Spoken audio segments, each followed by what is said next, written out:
Hello my beautiful people, welcome to your weekly general tarot with me, Raphael from Reydiant Reality.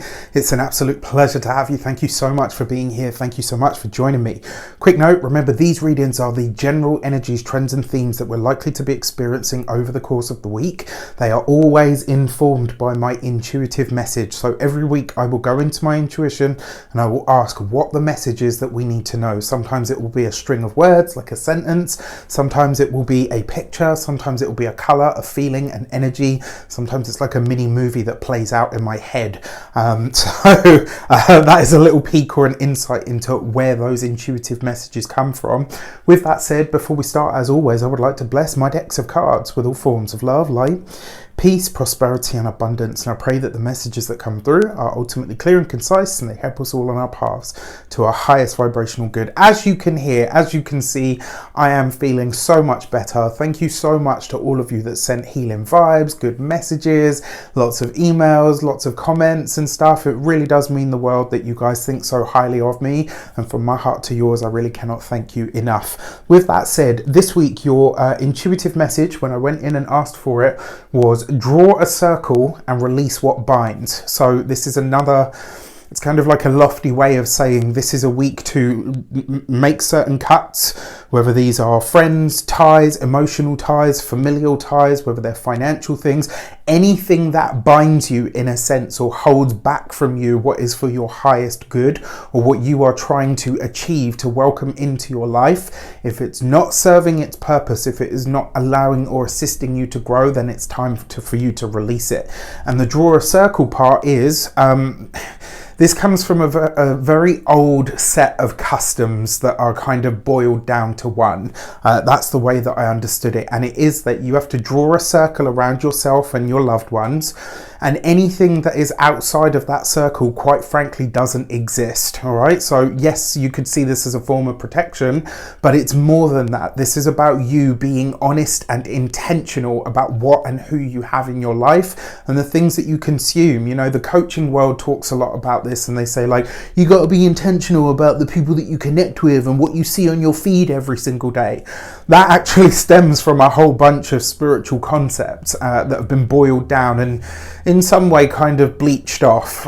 But, you know, all jokes aside, their roots or their principles have roots in things that are of a deeper nature. So this week, draw a circle around yourself and ask yourself, what is it time? What, who, where, what objects, what things? And sometimes it will be a thing. Sometimes it's a trinket. I can't tell you how many times I've read for somebody, whether over the airways, whether in person, and I've said to them, you've got an item in your house, and I will start to describe an object that I'm seeing obviously through my intuition, and I'll be like, and it's in this room in the house, and they kind of just go blank and they look at me and they're like, how do you know that, Raf? And I'm like, I can see it because it's that thing that's got so many attachments or memories or stuff that is attached to it that is actually stopping you from moving forward at this moment in time. I usually get an email 2-3 weeks later to say that day I threw that item out and since then everything in the house has been lighter. Draw your circle this week and whatever doesn't make it in, let it to fuck go. All right? Bit more stick than play this week. So serious. For your destiny card, we've got a human design oracle deck. I am loving using these for the destiny card now.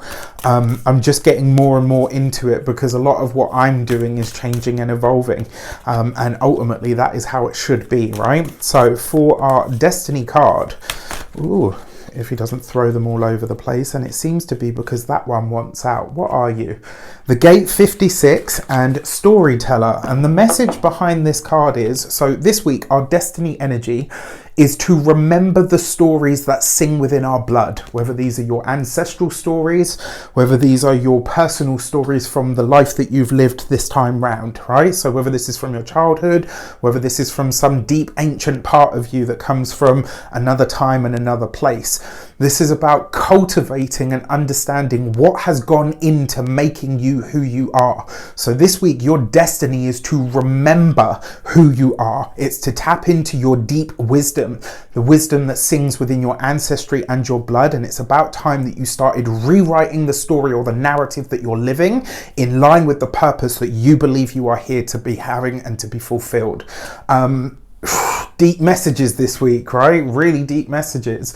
The other thing with this card as well, so you can see the book on the front there, and it's basically to remind you that everything in life is a story of sorts, and because we're all stories, we're always being rewritten, we're always in the process of being written, which means you always have a choice, you always have power and agency to choose what the next word is going to be, what the next chapter of your life is going to say. How do we best tap into this? Through our direction cards? Well, we've got the Magician card, right? So basically, by tapping into your personal power and not giving it away and not allowing anyone to dictate what your story will be. With the Death card, so releasing and letting go of an old idea or narrative that somebody else that you once gave your power away to. Like, who is it? Who have you allowed in your lifescape to tell you a certain story that you have allowed to trump your own? Wise words of a friend, one-time mentor, and those wise words are the power, so it's kind of like your own power, basically, right? Should always be the thing that awes you the most. Then you've got the Justice card. So big cards here. Look at this. All three of them major arcana cards. All right. So the Magician card is about tapping into your own personal power, but it's also Mercury. Mercury goes retrograde, or should I say, as we come into this week, Mercury is already retrograde. So this, coupled with the Storyteller card, how do we best tap into this? By telling a different story, by killing or letting go of or allowing to die the story that you've told yourself up until now. I can't do that because I'm too old. I shouldn't do this because my family don't want me to. Wherever those old broken stories are that are allowing you, or keeping you, should I say, in one certain place, you have to override them now, and you've got the power to do it. Then you've got the Justice card, which is, for me, it's very often about commitment. Yes, signing on the dotted line, paperwork, etc. For some of us, this could be a contract that's coming to an end. It could be something that was promised to you by either a prominent person, maybe somebody that you respected, that is not going ahead. And it could be because the story that you are shifting or changing no longer fits. And what I mean by this, or the easiest way to put it, because I'm kind of pulling this information now, in order for you to continue down a path that you're on at the moment, you would have to continue resonating at a certain frequency. This week, a lot of spells are going to be broken, all right? There's a lot of stuff this week. Yes, it's a Mercury retrograde. Yes, by the time we get to the end of the week, the month, should I say, there's going to be a lot of retrograde energy. But there's something about this week that really feels like there are a lot of spells being broken. And as they do, a lot of people are going to start to wake up to what and who no longer has any space or agency within their lives.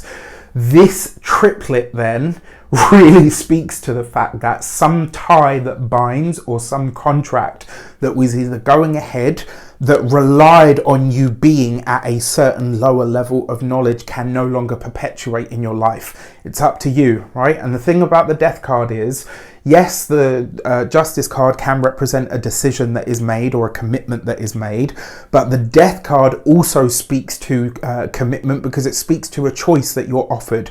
You can let something perish and go, it's die its natural death, or you can continue on with it and end up with the Tower. The choice really is ours.